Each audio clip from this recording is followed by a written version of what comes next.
Well, as vicar, may I wish you all a very happy new year.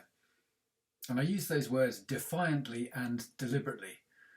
As a staff team, we began the new year in our meeting this morning by reminding ourselves just how much we have to give thanks for, whatever frustrations and difficulties this latest lockdown might cause for us all. But at the same time, as well as everything else that you're having to get your heads around, I know that lots of you will also have questions about how the government's latest round of restrictions will affect our life as a church family. I was delighted to see that this time round, in clear contrast to the first lockdown, the importance of coming together to worship has been acknowledged, and it still stands as a legitimate reason for people to leave their homes. This morning, though, as we explored our options at some length, we recognised that in practice it wasn't going to be so straightforward. As Christians, we have a clear God-given obligation to protect the most vulnerable in our midst. At the same time, we're encouraged not to stop meeting together. Throughout this pandemic, given the severity of the risk that COVID poses to the elderly and to those with underlying health problems in particular, those two imperatives have sat in constant tension to one another.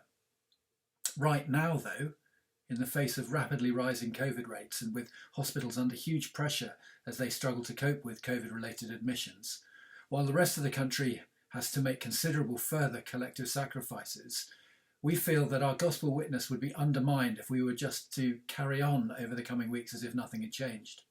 On top of that, even if we had thought it right to continue to gather to worship in person, it's becoming ever more clear this week that because so many of our volunteers are understandably feeling much more cautious than they were even before Christmas, we simply wouldn't be able to resource a weekly pattern of physical services anyway. As a result, we've taken the difficult decision to suspend our weekly Sunday and Thursday physical services until at least mid-February, when we've been told that the most vulnerable health-wise in our community should have been vaccinated.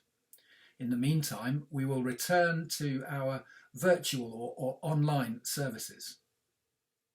We know that even if worshipping online has been a real gift compared to not being able to worship at all, it falls well short of connecting us in the way that we'd like.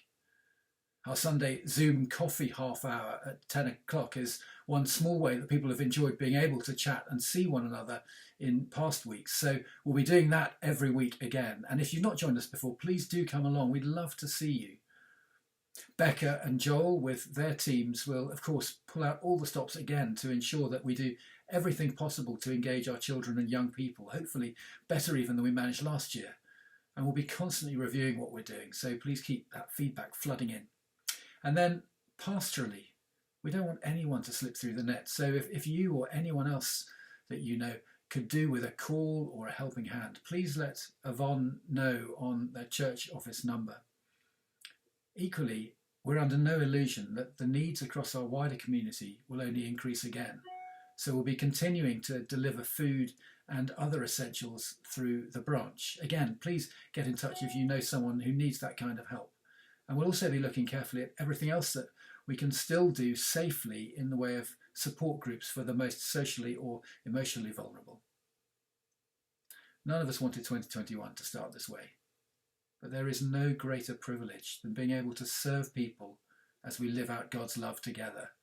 And we're certainly being given extraordinary opportunities to shine as lights for Him in our community at the moment. So please join me in praying that we can make the very most of those opportunities in the weeks to come, and also in praying for those who will struggle the most as this lockdown develops.